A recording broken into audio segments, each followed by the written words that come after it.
Hello everyone, I'm Phoenix Tremaine. Today I'm going to talk about Shining Vale. This is going to be an off-the-cuff review, which means I haven't prepared anything. I just watched the first two episodes that dropped today on Starz streaming service, and I'm just going to talk about what I saw, how I felt about it, and I'm very mixed with this show. I think it has a lot of potential, but the first two episodes were very disappointing due to the amount of unlikable characters. Now, Shining Vale is about an author played by Courtney Cox. She plays Patricia. She's married to Greg Kinnear, and they have two children. After she had an affair with the handyman, they decided to leave the city and move into this big old house and start over while she tries to write her book because it's been 6 years since she got her advance for her book. And now her editor is asking her for the advance back if she can't give her some pages of the book that they paid for. So she's under a lot of stress, she's under a lot of pressure, and the show keeps telling you dealing with mental illness, and they say that mental illness symptoms and demonic possession symptoms are similar and that it happens a lot of times in women. However, the show's similarities to The Shining are really out there, starting with the title Shining Vale, and then you have them take the long ride to the house because it starts off with them in the car. They show up at the house. The daughter refers to the house as a hotel. Oh, we're moving in a hotel? Yeah, okay. So her mother's like, no, it's just a big house. So you look at the house. It even kind of reminds me of the house from The Shining. It's not exact. It's not dead on. But there's little things that will give you callbacks to The Shining, including having characters from the past as ghosts showing up. So, her husband thinks she's just going crazy because her mother went crazy, and they're in therapy, but he's not really seemingly taking this craziness that she's starting to go through seriously. He seems more annoyed that she had the affair, and he's kind of a weak guy, so he's just got all this pent-up rage that he doesn't really express, except for chopping wood, and then an occasional outburst when the affair is mentioned, which is mentioned constantly throughout the first two episodes. Now, what I didn't like about the show was I'm not rooting for anybody. There's nobody I like. Now, Courtney Cox, she's a very likable actress. I like Courtney. I loved her in Scream. That I just saw the little bit of time she was in it. And I think she has a lot of charisma and she has potential for this character. But the way this character is written, I don't like her. I don't sympathize with her. And, I'm sort of like, just let's get the possession over with. Maybe that'll make her more interesting. And then her daughter, Gaynor, horrible name. But Gaynor is a brat who they insinuate is a little loose, and she joins the chastity club because she meets a boy who's in the chastity club, and she talks about her sexual experiences, which causes them to have to take a break because it's a chastity club. So all of them are probably virgins, and here she is talking about all the different times she did it. And what I didn't like about her is I don't really like bratty kid characters. So it takes a really great actor for me to, let me know why this kid is the way they are. Don't just make the kid annoying and bratty and talking back to the parents. Let me see how they got there. Let me see that the parents let them get away with. There are different ways to let you know, okay, this is how this kid got to be the way they are, but they still have some good points. No, I don't like her. Perfect example is Kelly Bundy, played by Christina Applegate from Married with Children.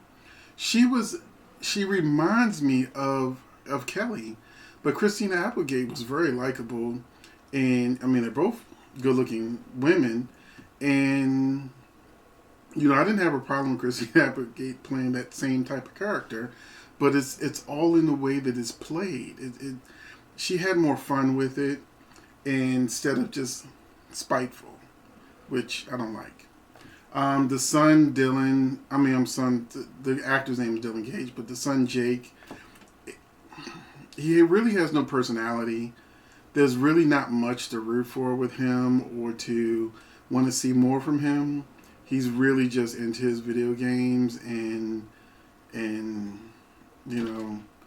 he's a big old boy that has a nightmare and then wants to get into bed with his parents when he's probably about 16, 17.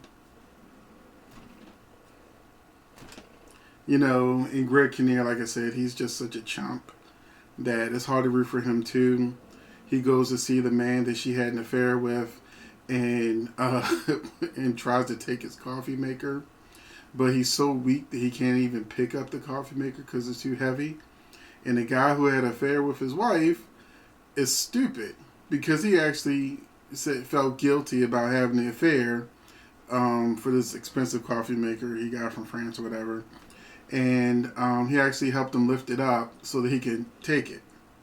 And it was all for the purpose of the big reveal to him that she didn't have a one-night stand with him, that it went on for a week. At least she's telling him it went on for a week. Y'all know it might have been months or years. But yeah, for a week, they had an affair. So now he's upset, but he's understanding. So he's giving her a hug and saying it's going to be okay. You screwed him because you were depressed. And so, Mira Sorvino plays the ghost Rosemary. We haven't told her name yet. But looking at the cast list, she's playing somebody named Rosemary who, there's an Asian lady who's not in the cast list on Google. But her character I thought was a ghost because she keeps disappearing. Then turns out she's not a ghost, she's a neighbor. So I'm like, well, how can she just disappear? Is she a teleporter and we got superpowers in this thing now? And it's her son who's in the chastity club that the daughter is now trying to date.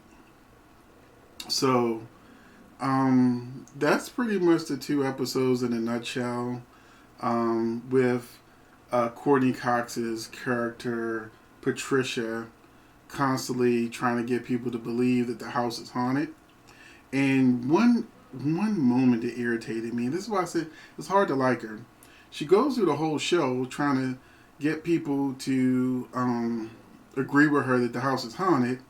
Then this Asian lady, she's had 2-3 scenes where she's trying to tell her the house is possessed, there's a demon in there.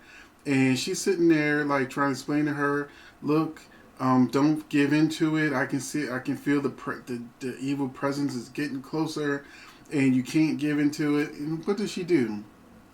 She slams the door in her face and goes to go talk to her husband because the woman is nice enough to take her kids to school. She just slammed the door in her face and just walk away. So all this whole time in these 2 episodes, she's been trying to get anybody to believe her that the house is haunted. You got a woman telling you there's an evil presence in the house and you don't want to hear. Is it because she's Asian? Because when you were talking to the white ladies at the social, asking them, you wanted to know from them, was there any issues with the house, but you slammed the door in the Asian lady face? So it's little things like that. Oh, I'll also say Charlene Finn is playing the woman who sold her the house, because she's from Twin Peaks, so that kind of gives you the vibe. Also, they're going for The Shining and a little bit of Twin Peaks. However, I would have given up on the show. I'm telling you now. The first 2 episodes were okay. They weren't horrible. I just have a problem that there's nobody I'm rooting for. I don't like anybody in the house. So I don't care about anybody. So Why do you ask? Why am I trying to watch a show that I don't care about? One reason and one reason only. They talked about her mother who went crazy and was homicidal, and they've only mentioned her.